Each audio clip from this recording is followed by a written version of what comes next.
Hello student, आज के इस क्लास में हम लोग रिसोर्स एलोकेशन ग्राफ कैसे हम लोग बनाते हैं और रिसोर्स एलोकेशन ग्राफ का क्या यूज है ऑपरेटिंग सिस्टम में, वो हम लोग सीखेंगे। तो रिसोर्स एलोकेशन ग्राफ के जरिए हम लोग डेडलॉक को more precisely and more clearly deadlock को ऑपरेटिंग सिस्टम में डिफाइन करने के लिए एक डायरेक्टेड ग्राफ का इस्तेमाल करते हैं हम लोग। उस ग्राफ को बोला जाता है resource allocation graph.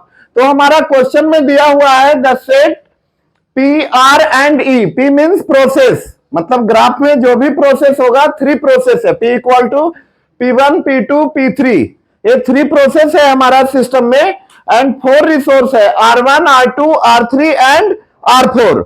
R1 R2 R3 and R4। ए आपका एज दिया हुआ है, E stand for as. P1 R1 मतलब एज दो टाइप का एज होता है ग्राफ में, एक होता है आपका रिक्वेस्टिंग एज और एक होता है एलोकेशन एज। तो ये आपका दिया हुआ है P1 R1 मतलब process P1 is requesting for resource R1। ये दिया हुआ है आपका P2 R3 मतलब process P2 is requesting for resource R3। R1 P2 ये एलोकेशन एज है आपका। R1 resources is already allocated to process P2 मतलब R1 रिसोर्स प्रोसेस P2 के साथ क्या है, लोकेटेड है। R2 P2, R2 resource is allocated to process P2। R2 P1 मतलब R2 resource is allocated to P1 and R3 P3, R3 resource is allocated to process P3। और ये आपका resource instance दिया हुआ है, one instance of R1, two instance of R2, one instance of R3 and four instance of R4। Instance का मतलब होता है नंबर ऑफ रिसोर्स। सपोज हमारा R1 रिसोर्स एक कोई प्रिंटर है, तो प्रिंटर एक है अपने पास। R2 आपका मैग्नेटिक टेप है, तो R2 दो मैग्नेटिक टेप है। R3 सपोज प्लॉटर है, तो सिंगल प्लॉटर है सिस्टम में। R4 सपोज प्रोसेसर है, तो फोर प्रोसेसर है। अब इसको हम लोग ग्राफ बनाते हैं। तो ग्राफ में बताए थे आपको, प्रोसेस को रिप्रेजेंट करते हैं सर्कुलर एज से एंड रिसोर्स को रिप्रेजेंट करते हैं हम लोग रेक्टेंगुलर एज से।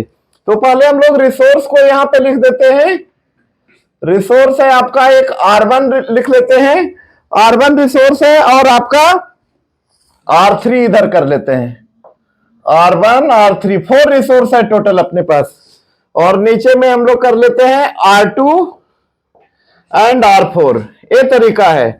पहले रिसोर्स को हम लोग रिप्रेजेंट कर लेते हैं। सेकंड स्टेप, सेकंड आपका जो भी इंस्टेंस जिसका जिसका दिया हुआ है, तो आपका रेक्टेंगल में जो नंबर ऑफ डॉट होगा वो रिप्रेजेंट करता है इंस्टेंस ऑफ रिसोर्स। तो पहले देखते हैं क्वेश्चन में, one instance of R1, R1 का सिंगल इंस्टेंस है तो सिंगल डॉट देंगे यहां पे। To instance of R2, R2 का दो इंस्टेंस है तो डबल डॉट देंगे यहां पे। One instance of R3, R3 में सिंगल देंगे। देखिए R1 और R3 में सिंगल दिए हैं क्योंकि वन वन इंस्टेंस है। Four instance of R4, R4 का फोर इंस्टेंस है तो फोर डॉट देंगे हम लोग। अब दूसरा सेकंड आपका प्रोसेस, थ्री प्रोसेस है अपने पास, तो प्रोसेस को सर्कुलर एज से रिप्रेजेंट करते हैं P1 P2 P3। ये हमारा थ्री प्रोसेस है, P1 P2 एंड P3। ठीक है। अब हम लोग एज से, बहुत सिंपल है बनाना। P1 R1 आपको ऑलरेडी बता चुके हैं, जब आपका एरो का डायरेक्शन सर्कल से आपका रेक्टेंगल के तरफ होगा, सर्कल से रेक्टेंगल के साइड में होगा, तो वो रिक्वेस्टिंग एज होगा। क्या होगा? Requesting edge. जैसे पहला हमारा एज जो है दिया हुआ P1 R1, अब ढूंढेंगे P1 कहां पे है, यहां पे है, ऐसे करेंगे P1 R1 मतलब प्रोसेस P1 जो है R1 रिसोर्स के लिए रिक्वेस्ट कर रहा है। ये हो गया हमारा एक एज। P2 R3 देखेंगे P2 कहां है, P2 यहां पे है, P2 is requesting for R3। हो गया ये हमारा दो एज कंप्लीट हो गया। अब है हमारा R1 P2 मतलब R1 कहां पे है, यहां से आएंगे R1 P2, R1 is allocated to P2 मतलब ये एलोकेशन एज है।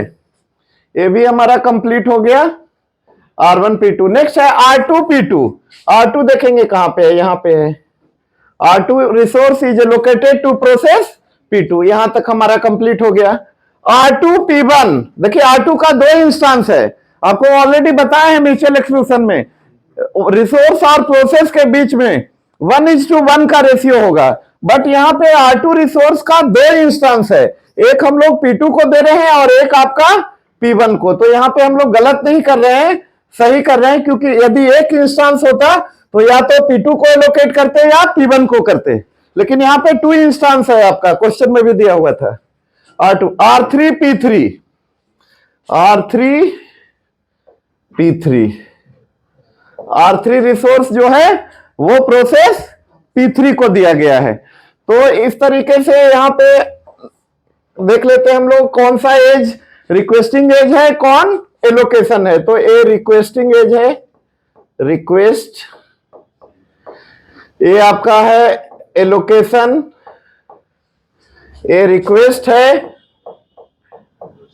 रिक्वेस्ट है, ये आपका एलोकेशन है, ठीक है, ये आपका एलोकेशन है, इधर भी आपका क्या है एलोकेशन है।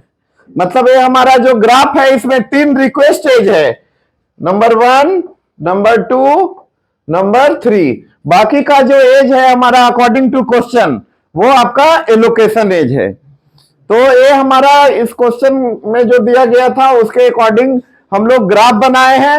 अब देखिए, आपको हम वीडियो के बिगनिंग में बताए थे रिसोर्स एलोकेशन ग्राफ का यूज करते हैं हम लोग डेडलॉक को डिटेक्ट करने के लिए। तो अब आप लोग डेडलॉक कैसे डिटेक्ट करोगे, आपको ग्राफ में बताएंगे साइकिल, यदि ग्राफ में साइकिल होगा तो डेडलॉक होगा और साइकिल नहीं होगा तो डेडलॉक नहीं होगा। वो हम लोग नेक्स्ट वीडियो में देखेंगे। Okay, thank you.